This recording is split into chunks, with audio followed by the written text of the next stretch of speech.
Yo pienso que hasta ahora nunca nuestros líderes equivocaron en sus trabajos. ¿Y qué pasaría si un día se equivoca? ¿Se le puede cambiar? De eso no sé cómo yo puedo decir, yo no sé. Primera regla que hay que memorizar al entrar en la secreta Corea del Norte. El líder nunca se equivoca.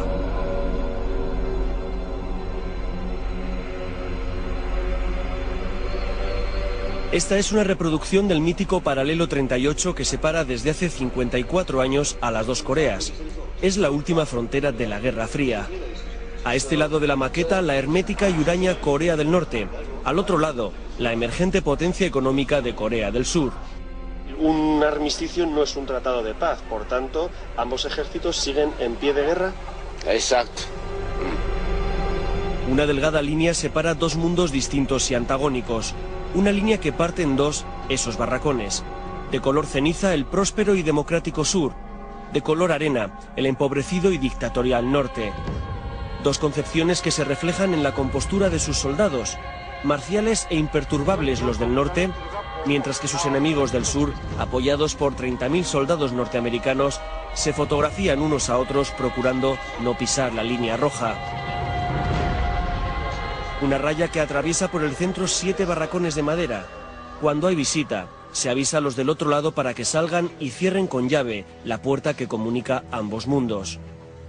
Este es el pequeño show en el que ya se ha convertido este lugar que se supone que es el más militarizado del mundo.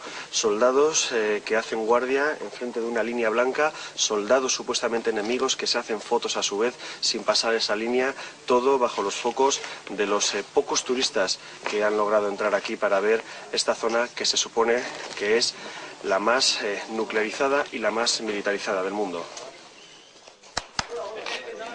Una palmada advierte de que alguien ha pisado la raya o ha puesto el pie en el otro lado. Dicen que los soldados del norte hacen guardia mirando a su propio territorio para evitar fugas o deserciones de ese mal llamado paraíso social. Esta es la historia de un viaje al país de la desmesura y el surrealismo. Una aventura en el túnel del tiempo para retroceder a los esquemas de la Guerra Fría. En Corea del Norte la vida está desenfocada, tamizada por una lente borrosa donde las conciencias han sido sustituidas por consignas y las opiniones por dogmas. ¿Quieres saber quién es mi Dios? Mi Dios es el gran líder, Kim Jong-il. El gran líder Kim Jong-il, que se hace llamar el sol del siglo XXI. El todopoderoso dictador de Corea, donde el culto al líder es política de Estado y la bomba atómica una especie de santo grial. Donde las carreteras están vacías y los hombres visten solo de colores oscuros. Donde las masas son movilizadas a diario para mantenerlas alerta ante enemigos imaginarios y se impide cualquier filtración de información del exterior.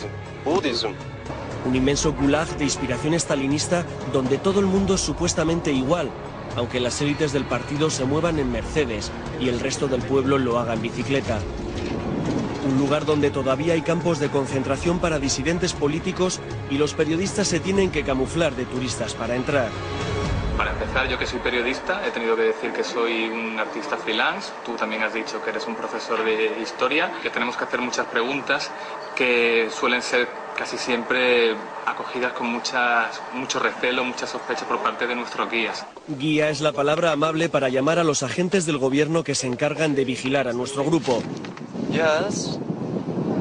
Hello, Mr. Lee. 안녕하세요. Se llaman guías, pero en realidad son censores, vigilantes, informadores con capacidad para expulsar del país al turista díscolo o demasiado preguntón. Por ejemplo, Mr. John, don't risk.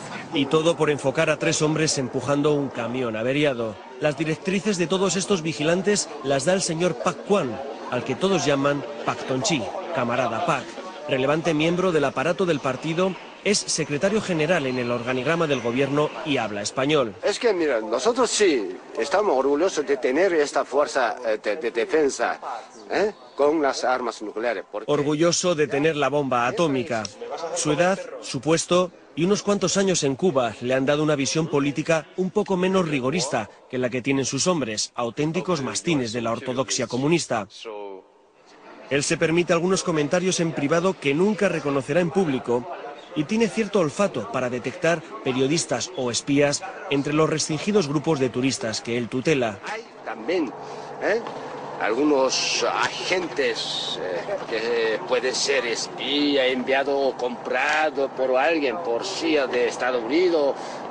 El viaje está organizado por la Asociación de Amistad con Corea, una organización de proselitismo del régimen de Pyongyang, financiada por el gobierno del dictador. Su presidente, entregado a la causa norcoreana, es un joven español de Reus, Alejandro Cao. Se presenta como embajador honorífico del país en Europa y actúa a veces con más contundencia que los propios guías, cuando nuestras preguntas son poco sutiles o demasiado directas. Alejandro, ¿te consideras tú también un soldado? Claro, de hecho me llaman Changunim Cholsa, soldado del general Kim Jong-il, aquí en Corea. Me conocen así. Corea del Norte solo tiene 2 vuelos semanales con Pekín y otros 2 con Rusia. Sus aviones son viejos modelos soviéticos y el pasaje casi siempre diplomáticos, cooperantes de ONGs y algunos privilegiados turistas como nosotros, entre los que, como veremos, hay muchos periodistas encubiertos de todo el mundo. La portada del único periódico local en inglés advierte que entramos en el reino del que llaman el padre de la Corea socialista, Kim Il-sung, el fallecido dictador al que sucedió su hijo Kim Jong-il. Todos los móviles son requisados en la aduana y los ordenadores con conexión satélite confiscados. Comienza el aislamiento en el país más impenetrable y desconfiado del mundo. Lo primero que se hace es realizar una ofrenda floral a la estatua del gran líder Kim Il-sung, que se considera el padre del país, el padre de todos los coreanos. Cuando Kim Il-sung murió en 1994, fue nombrado presidente eterno de Corea. Él mantuvo el rumbo comunista del país pese al colapso de la Unión Soviética. Todo el mundo le venera, dicen los guías, porque si no, dicen los disidentes, se puede acabar en un campo de reeducación. Hay una foto suya en cada casa. Hay 35.000 estatuas suyas en todo el país. Hay miles de sellos con su cara que no se pueden usar por no pasar la lengua en su reverso y billetes con su efigie que nunca deben de ser doblados en las carteras. No se puede pasar por delante de una estatua sin reverenciarla o darle la espalda a un dibujo. En este lugar, en este sitio donde esta señora no me deja estar, porque dice que estoy de espaldas al líder. En un culto a la personalidad que raya en lo paranoico. Uri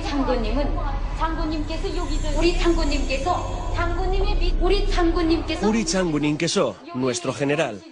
Repetido hasta la extenuación o el aburrimiento. Hay una especie de alienación espiritual que obliga a rendir pleitesía a ese líder distante y enigmático. Estamos en el museo de una cooperativa agraria, pero la guía se empeña en enseñarnos la mesa donde se apoyó el líder, la silla donde se sentó el líder, los cuencos donde bebió sopa el líder. Pero para no dar tiempo al turista a reflexionar o a preguntar, apenas está media hora en cada sitio, no sea que percibamos que todo está preparado y cronometrado para enseñarnos una porción de realidad blanqueada. Este reportaje está elaborado prácticamente desde un autobús, robando imágenes en marcha, para tratar de obtener un retrato aproximado, aunque sea movido, de este país ensimismado. Transitamos por autopistas de 5 carriles y nos preguntamos lo mismo que ustedes. ¿Dónde están los coches? 3, 4, por lo menos 4 columnas de tanques pasan por aquí. 4 columnas. Aquí las carreteras, bueno, en general toda la infraestructura está orientada a la defensa y a la parte militar. Entonces tiene sentido, igual que las autopistas que habíamos hablado antes, que son de zona de aterrizaje y despegue de aviones de combate. Se utilizan con ese propósito. Sí, pero es que aquí no hay coche ninguno tampoco, ¿eh? Solo determinados vehículos usan regularmente esta autopista, entonces el resto, todos los vehículos, transportes, mercancías, van por carreteras secundarias. Se pueden buscar explicaciones más peregrinas, pero menos es difícil.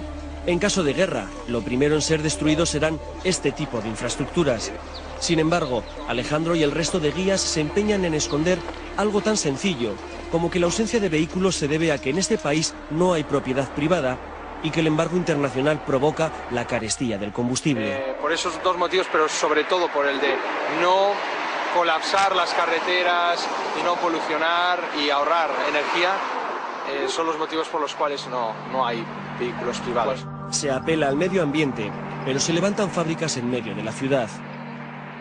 Desde luego, la ausencia de coches tiene cierto encanto para una mentalidad acostumbrada a atascos y contaminación, pero el caso es que aquí no hay coches, porque el gobierno no lo permite. Solo aquellos que tengan algún familiar en el extranjero que envía divisas puede acceder bajo permiso a conseguir un vehículo. Esto es una vía secundaria, como las que comenta Alejandro, y tampoco hay coches. A solo un paso de las gigantescas factorías de Hyundai o Kia, al otro lado de la frontera, la bicicleta sigue siendo el transporte universal de la ciudadanía. Eso sí, las carreteras estarán vacías, pero muy limpias, porque en Corea se barren las calzadas. Hay brigadas de barrenderos que cepillan kilómetros y kilómetros de asfalto solitario.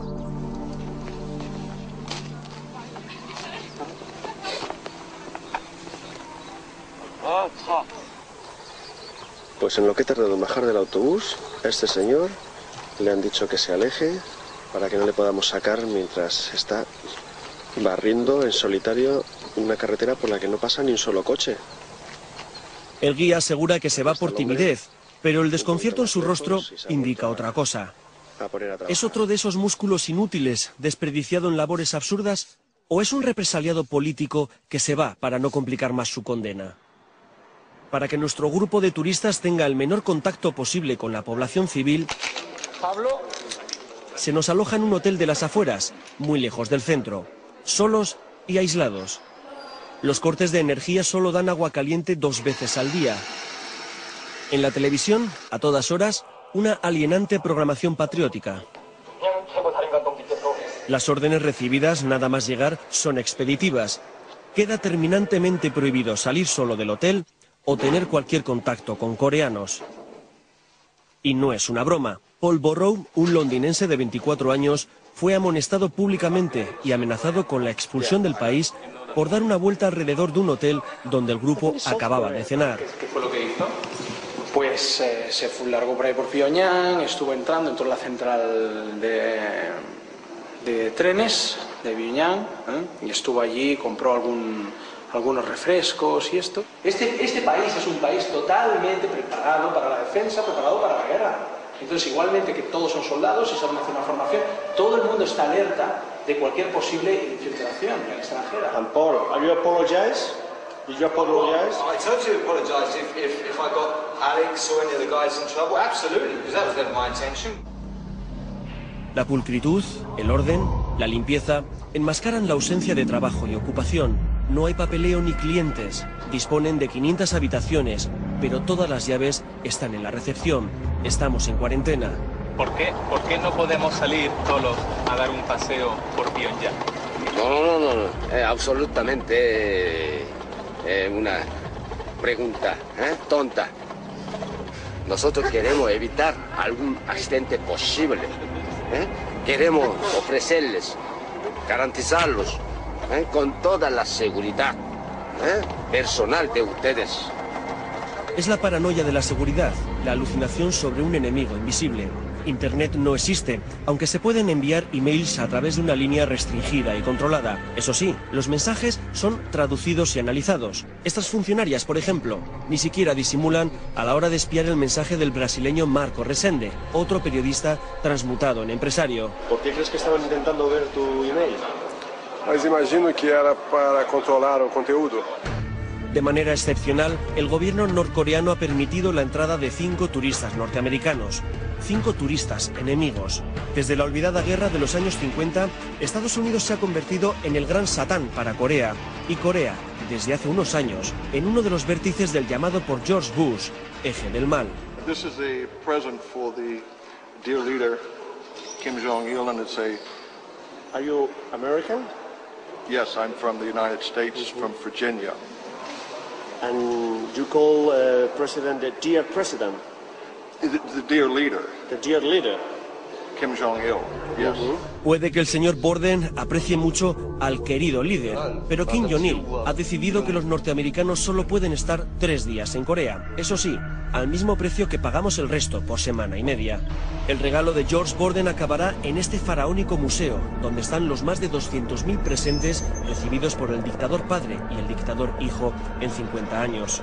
El lustre de los pomos de bronce se mantiene con paños esterilizados y nuestros pies deben cubrirse con unos zapatos de tela para preservar esa fantasía blanca de lo eterno. La iluminación sugiere la entrada al Olimpo, donde recibe, como siempre, el difunto padre de todos los coreanos. Es un pequeño Versalles, lleno de pasillos inquietantes. Son casi 300 salas que se van iluminando de manera fantasmagórica. Hay una vitrina reservada a España, con el Quijote y el barco de madera, regalados por Santiago Carrillo, y otros presentes enviados por el Partido Comunista en los años 70. El Museo de los Regalos de los Presidentes Kim Il-sung y Kim Jong-il está horadado en una montaña situada en uno de los lugares más imponentes y más inaccesibles de Corea. Cualquiera podría pensar que se ha buscado un lugar paradisíaco para situar este museo, pero aquí insisten en que se ha horadado toda una montaña para preservar estos regalos de un posible bombardeo de Estados Unidos. Aquí hay regalos del pasado esplendor soviético y recuerdos de casi todos los antiguos amigos de los líderes. Desde un tren blindado, regalado por Stalin, a espadas de Gaddafi, pasando por todo tipo de presentes de Ceausescu, Tito, Fidel Castro o Mao Zedong. Una apoteosis kitsch y un interesante lugar para preguntarse qué sitio ha reservado la historia para todos ellos. Porque si de algo saben en este país, como en cualquier dictadura que se precie, es de falsear la historia para reinventar el pasado.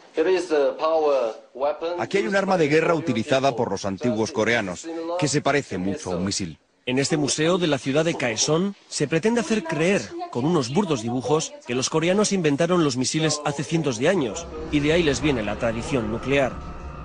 El primer misil de la historia, repiten las guías con un gesto aburrido. En otro lugar nos intentan convencer de que esas estatuas de piedra que imitan a las supuestamente originales son patrimonio de la humanidad, en lugar de simple atrecho.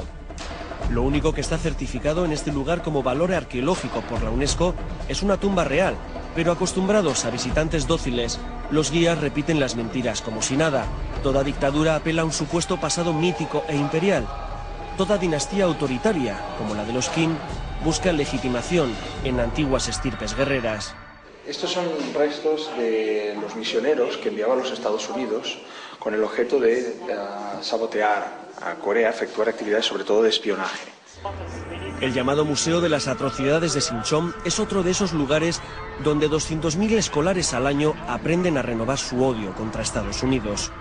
Los cuadros hiperrealistas muestran a curas torturando niños, soldados serrando cabezas o taladrando cerebros. Torturas inquisitoriales de una crueldad infinita que no están acreditadas por comisiones internacionales ni evidencias forenses. Las supuestas órdenes de los oficiales estadounidenses son toscas fotocopias sin sellos ni firmas ni órdenes de operaciones. Más historia reinventada. La casa de Majong-dae es donde supuestamente nació Kim Jong-il. Significa colina de los 1000 escenarios. La biografía oficial asegura que en 1945 expulsó él solo al invasor japonés al frente de sus guerrilleros, aunque no se menciona que 2 bombas atómicas habían provocado la rendición de Japón. Aquí la gente acude en formación. Vienen de fábricas o pueblos o colegios. Vienen como obligados. No hay satisfacción en sus rostros, sino languidez. Son como androides en procesión. Acuden con la misma marcialidad que los pelotones militares. Al ejército se le supone más de 1 millón de soldados y 3 millones de reservistas de la Guardia Campesina. Hay uniformes por todos los lados. Es como si se estuviera, y de hecho se está, en un estado de excepción permanente, en una constante búsqueda del enemigo. Tomorrow morning, 7 o'clock, yes. So you came with me in the same trip, but you have to move tomorrow morning, right? I'm an American citizen. No other reason. If I was Canadian or Australian, I'd be staying the whole 11 days, but instead I get 4. So you're supposed to be an enemy for them. Supposed to be, huh? ¿Por qué te han dado solo una visa para 3 días? Porque soy ciudadano americano y que todavía la falta de una relación directa y amigable entre los Estados Unidos y la República Popular Coreana impide que me quedo por un itinerario completo. Los 5 turistas norteamericanos que atravesaron la frontera con nosotros fueron invitados a dejar el país 3 días después. La difícil relación de ambos países y el recelo a que alguno de ellos fuera un espía de la CIA fue suficiente para invitarles a irse. Unfortunately, in the case of our US friends, tomorrow they have to depart. So you have to return to your country, and we really feel very sad because we would really like to be with you during all the itinerary. Pero claro, los guías no podían arriesgarse a permitir la entrada de 5 yanquis en el gran acontecimiento del día siguiente. La mayor parada militar en años, con la exhibición de todo su músculo militar, incluido los misiles de largo alcance, a los que se les supone capacidad nuclear. 12.000 soldados al inquietante y filofascista Paso de la Oca. Miles de miembros del partido de riguroso negro coreografiados con una precisión milimétrica.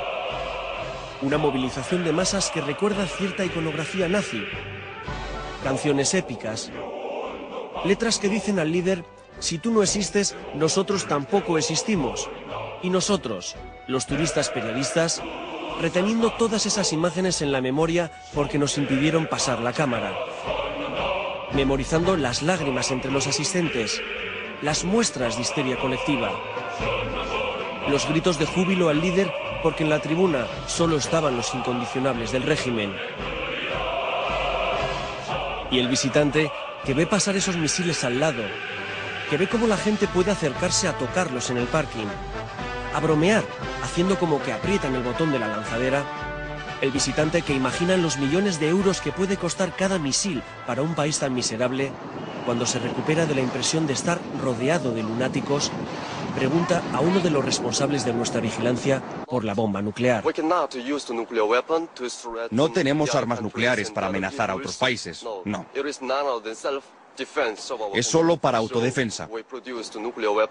Tenemos armas nucleares para defender nuestro país de provocaciones y nuevas guerras del imperialismo norteamericano. Lee es uno de los discípulos aventajados del señor Pak. Ambicioso y fanfarrón, sus opiniones son las más dogmáticas y militantes. No se desvía ni un milímetro de la doctrina oficial. Busca espías por todos los lados para ascender en el aparato del partido y revisa continuamente nuestras guías o apuntes para descubrir algo incriminatorio, algo de propaganda imperialista. Yeah, but why don't you want to see any American movie? I hate American US imperialists, so I hate American movies because Lee es un producto perfecto del adoctrinamiento temprano de los jóvenes en el odio a todo lo que huela norteamericano. Durante su época de universitario participó en las famosas marchas de antorchas, otra turbadora movilización de masas. 200.000 personas purificadas por el fuego y sublimadas en el culto a un líder que se siente a gusto en su papel de semidios. Los regímenes autoritarios necesitan estas demostraciones de asistencia obligada para retroalimentar su sueño de apoyo popular. Es como una gran maniobra de autosugestión, de que el pueblo está con el líder, de que todos esos hombres y mujeres que desfilan sin sonreír son parte del sistema.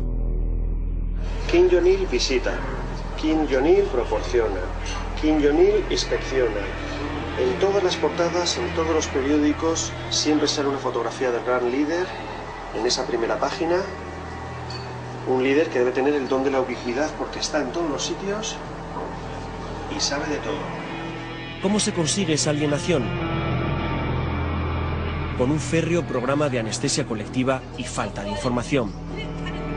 Esta es parte de la programación de la televisión coreana en diferentes horas, días y lugares.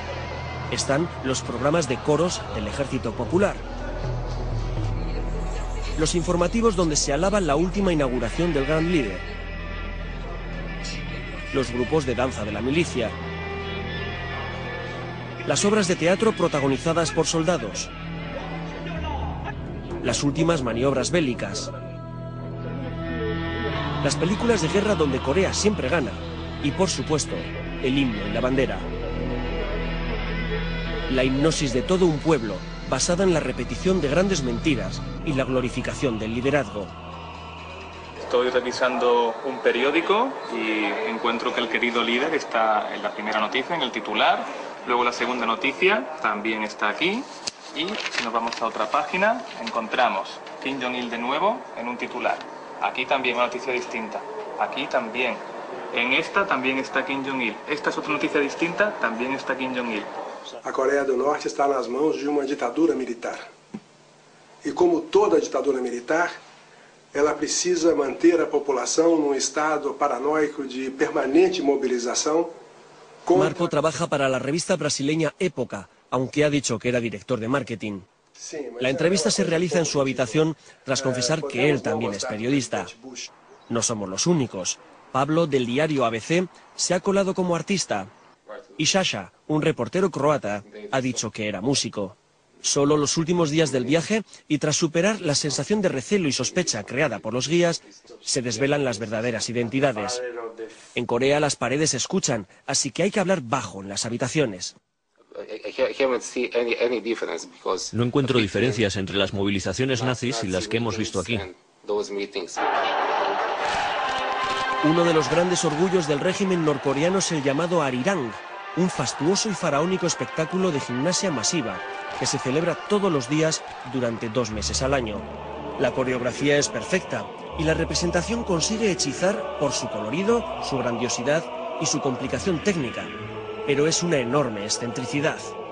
Una gran exageración que solo se puede hacer cuando un gobierno es capaz de obligar a 100.000 personas a ensayar gratis durante meses y bajo amenaza de reeducación si se niegan a colaborar o cometen algún fallo. Es la gran apoteosis imperial de un dictador que juega con su pueblo y trata de hipnotizarlo con ceremonias de catarsis colectivas.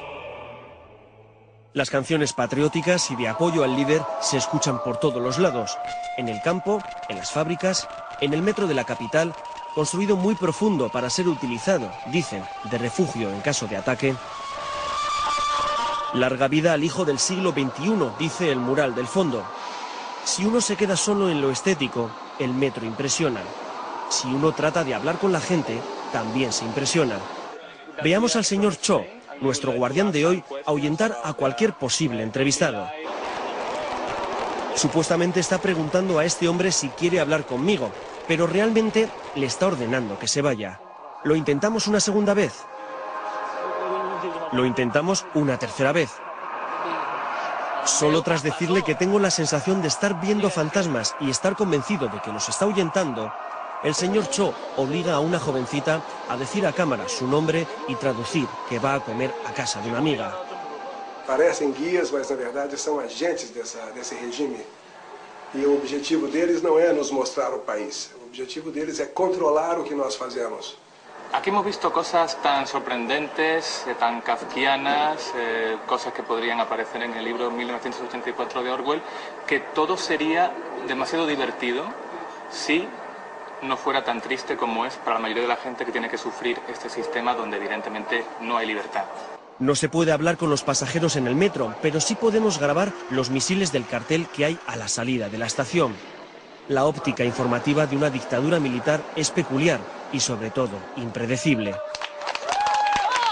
¿Puedes decir que estamos aplaudiendo? A un grupo de personas que están haciendo picnic, entre ellos algunos soldados. Pero mi cámara está enfocándote a ti y a una pared. Sí.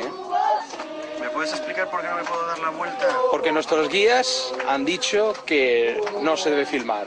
Entonces, si ellos dicen que no, es que no. Sencillamente hay que seguir las normas. Y hay a veces cosas que se pueden decir, otras que no. Entonces no quiero repetirlo porque si lo repetimos ya no podrás grabar nada más. ¿Vale? Y me gustaría que continuaras grabando los otros días. Si no, te quedarás en el hotel y entonces sí que ya no podré hacer nada. Lo siento, es así. ¿Esto supongo que puedo utilizarlo? Sí, sí, puedes utilizarlo. No se podía grabar este picnic, fotografiado clandestinamente por el reportero croata. En Corea nunca se sabe cuál es la foto que te puede costar la acusación de espionaje y la expulsión. No graba, hombre. Un niño llorando en una chabola no se debe de grabar. Otro crío chapoteando en un charco, tampoco.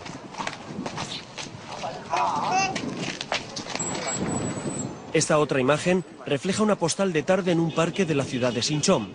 El zapato es del guía que se interpone para no sacar un carro tirado por bueyes. Otra discusión absurda sobre la importancia estratégica de un carromato. Cuando una persona hace fotos, etcétera, este tipo de planos, porque creen que lo pueden utilizar como propaganda partidista totalmente.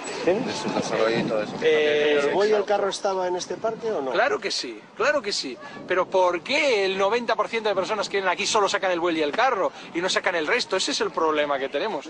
Para que no se nos incluya en ese 90% del que habla Alejandro Cao, sacaremos imágenes de ese bucólico parque. Pero también diremos que esa grabación fue un ruego especial del periodista harto de sacar fotos movidas desde un autobús, que solo para en lugares que estén en el programa o que tengan un monumento al líder. Desde el autobús ha habido que sacar el imponente esqueleto del Hotel Ryungyong, el que tenía que ser el más grande del mundo, construido en plena Guerra Fría y muerto por falta de presupuesto. Una de las vergüenzas nacionales menos disimuladas. 3.000 habitaciones, 105 pisos, el 10º edificio más alto del mundo. Iba a ser el orgullo de un país que quiere hacerlo todo más alto y más grande que nadie, como si esta fuera la única manera de medir ideologías. Un fiasco urbanístico que nunca podrá ser rehabilitado por la mala calidad del hormigón utilizado. Desde el autobús y corriendo ha habido que sacar las nuevas aldeas que se están construyendo por todo el país. El líder ha decidido desmantelar miles de pueblos y reconstruirlos unos kilómetros más allá. La razón oficial es que las casas estaban viejas. Se trasplantan de cuajo poblaciones enteras. No importa el arraigo de las personas a la tierra. No importa borrarles los recuerdos de toda una vida o los vecinos de siempre.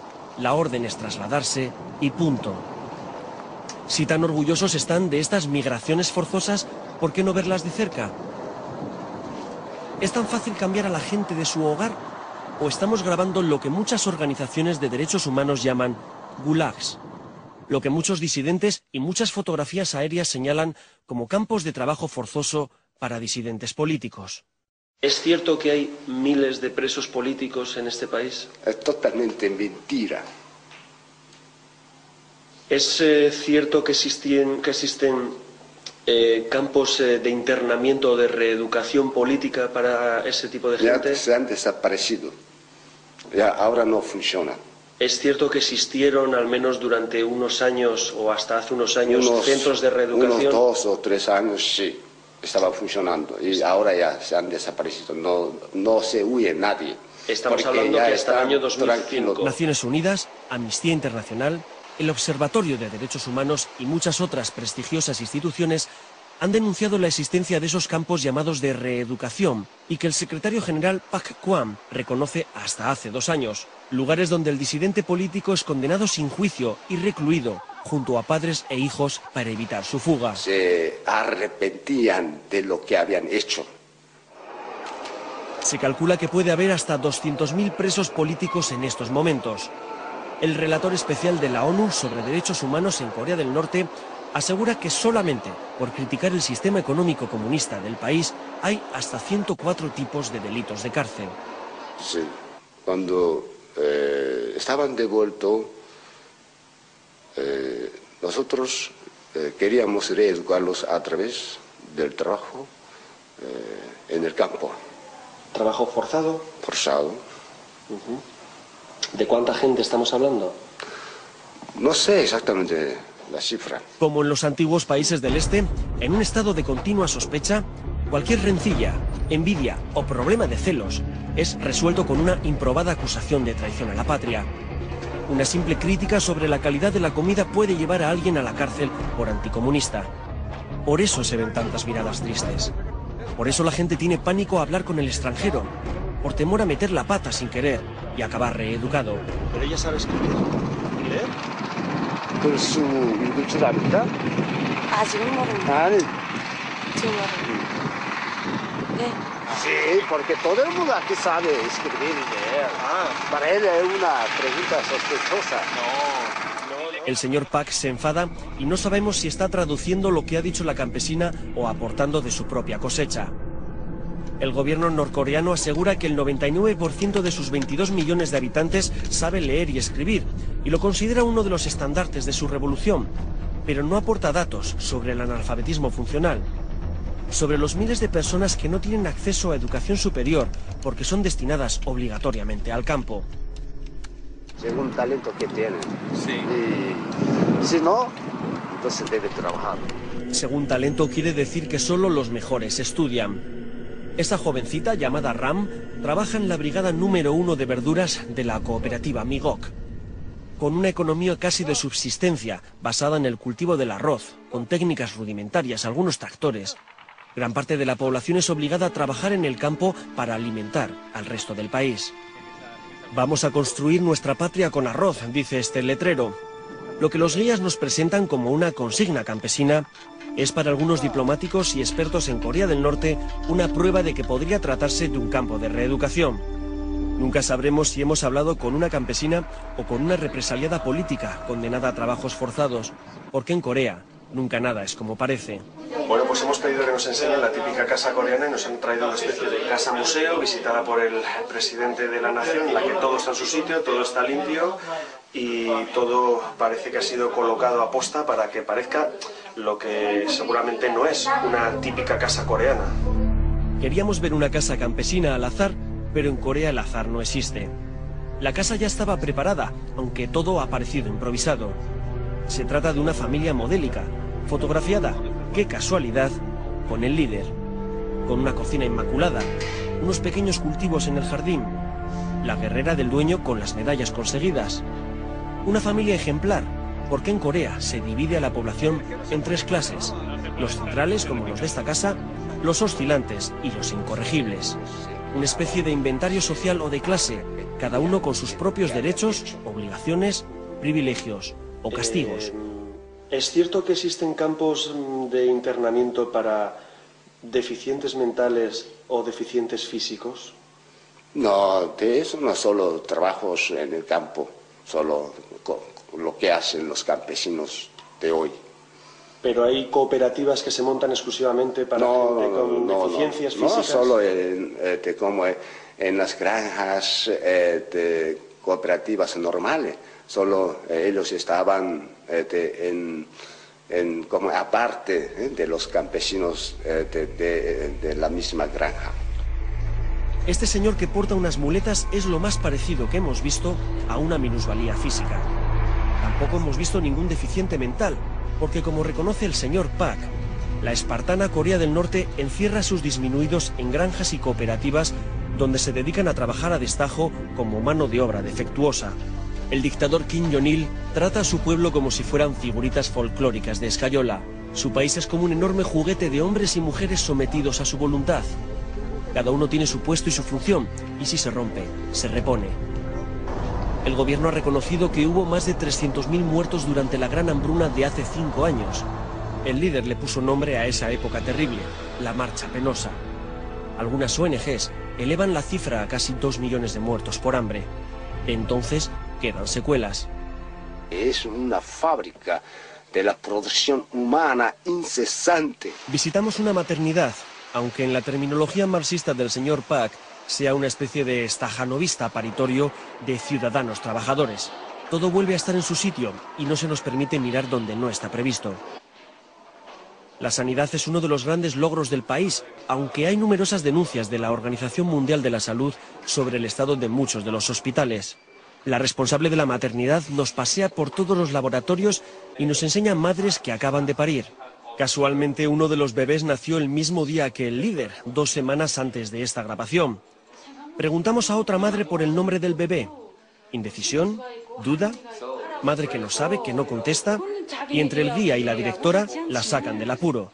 Lo pensará cuando vuelva a casa, dicen. ¿Era todo un montaje?, nos preguntamos. ¿Era una madre real? ¿Qué madre no sabe el nombre de su hijo 2 semanas después del parto? Preguntamos a Pak.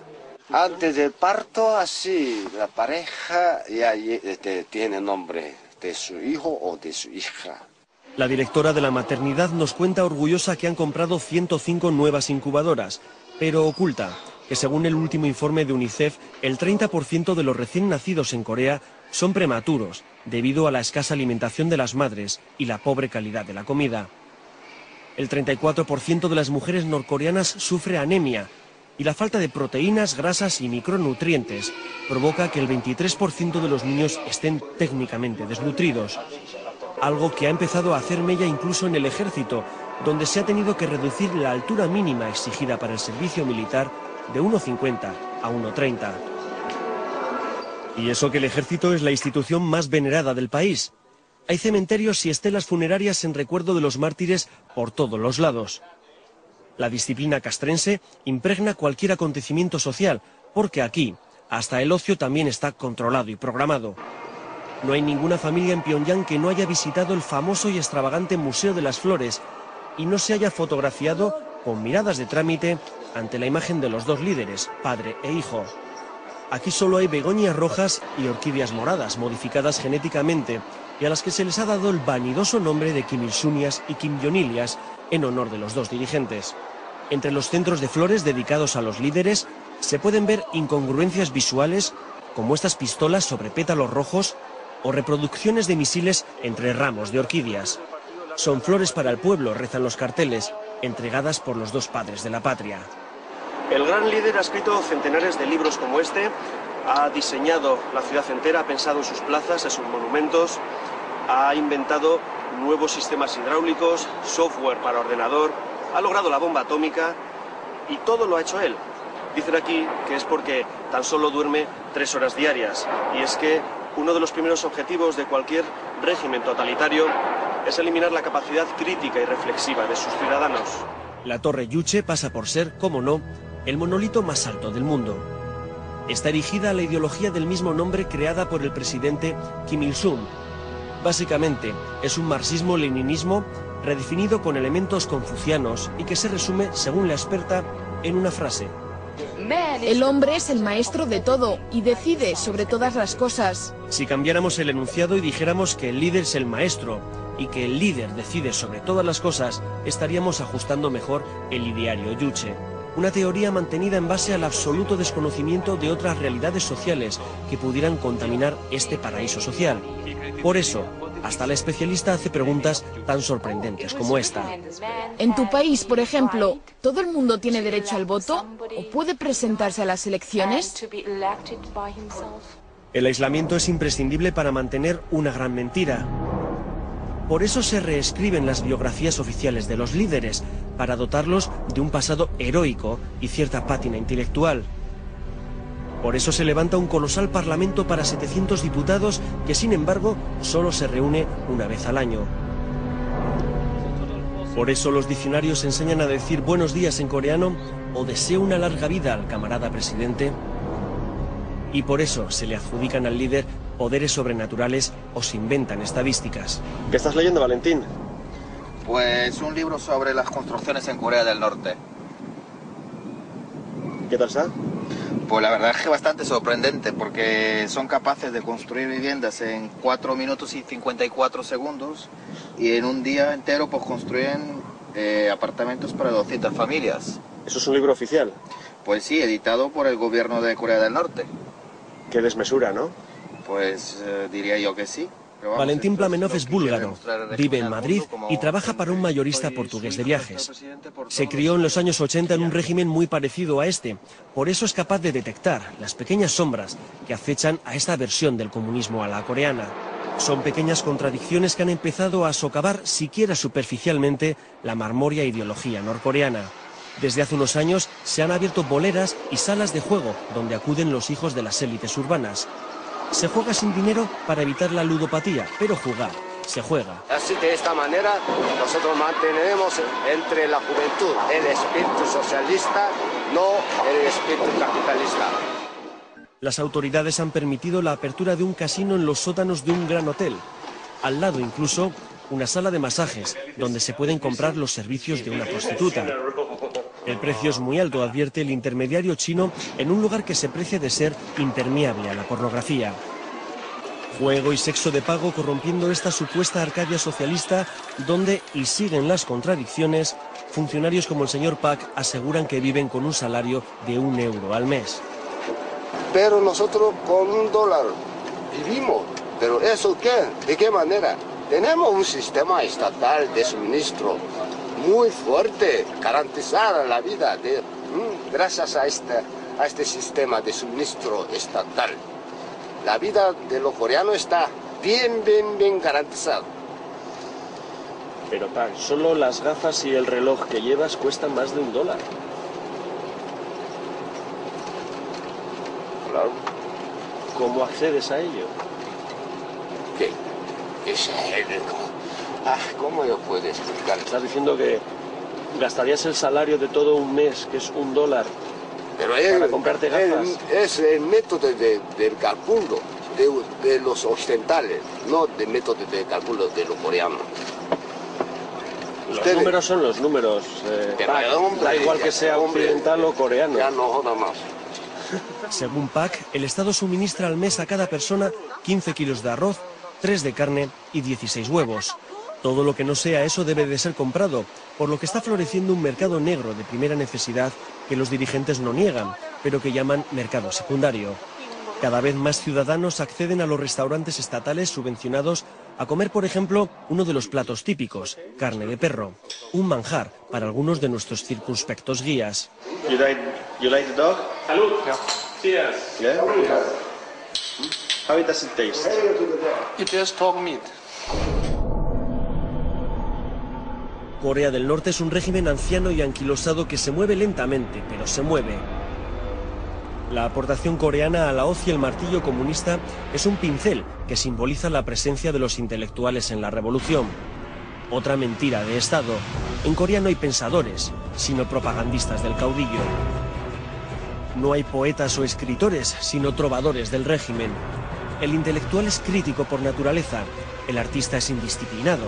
En realidad, ambos han sido carne de disidencia durante muchos años. La ideologización comienza en los colegios, en los institutos, en esos vestíbulos donde hay que saludar al líder cada vez que se pasa por delante, en esos pasillos escolares llenos de murales con fusiles y misiles, como si fuera de lo más normal, en esos dibujos de prisioneros norteamericanos, aunque en las clases de interpretación se utilice tecnología, made in USA. En el Palacio de los Niños, un imponente edificio donde se enseñan diferentes disciplinas a los críos más talentosos, el plan de estudios combina arte e ideología. Aquí se construyen mentalidades patrióticas a través de los sentidos. Al visitante se le muestran niños cantando canciones sobre el presidente, pintando consignas revolucionarias o bailando bajo la atenta mirada de los líderes. En este país el dibujo es puro realismo social. En Corea del Norte no existe el arte abstracto o el figurativo, y mucho menos el surrealista. Se consideran desviaciones al verdadero sentido de las artes, que es formar ciudadanos correctos y obedientes. En este palacio se crean jóvenes autómatas, niños soldados moldeados en la adoración a un líder al que le deben casi la vida.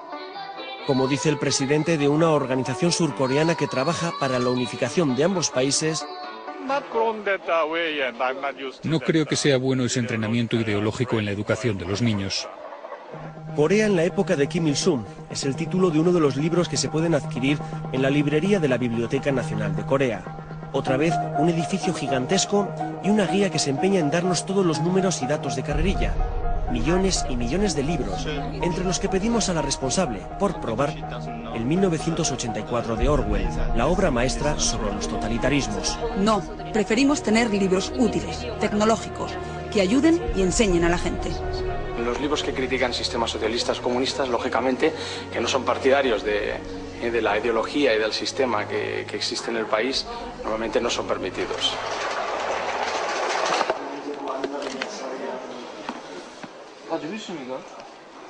Le pedimos el castillo de Kafka, donde se describe el terrible poder de una inaccesible autoridad.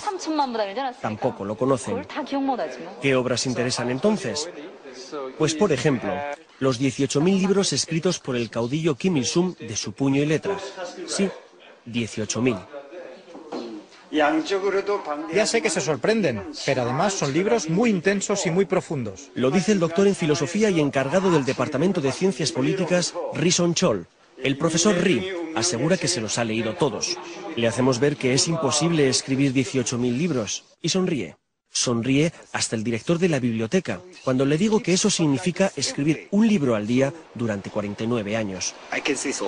En la Biblioteca Nacional de Pyongyang hay más de 30 millones de ejemplares. Nos lo cuentan como ejemplo de aperturismo intelectual. Sin embargo, si preguntamos por libros capitales de filosofía política, como libros de Max Weber o el clásico de Hannah Arendt, contra todos los totalitarismos, estos libros no existen. Y desde luego lo que no tienen es el libro de George Orwell, 1984. Quizás porque el protagonista de esa novela, ese gran hermano autoritario, se parece demasiado al protagonista de este país. Kim Jong-il ha logrado mantener a su pueblo en un estado de tensión constante sin que la cuerda avance hacia ningún lado. A los coreanos del norte como nación se les supone fieros y peligrosos, pero como pueblo se muestran dóciles y conformistas. Así es el último bastión comunista del planeta, un estado totalitario y paranoico que mantiene encerrado y aislado a todo un pueblo. Al dejar el país, una buena noticia. Nos devuelven a todos nuestros teléfonos móviles. Volvemos a sentirnos dueños de nuestra agenda.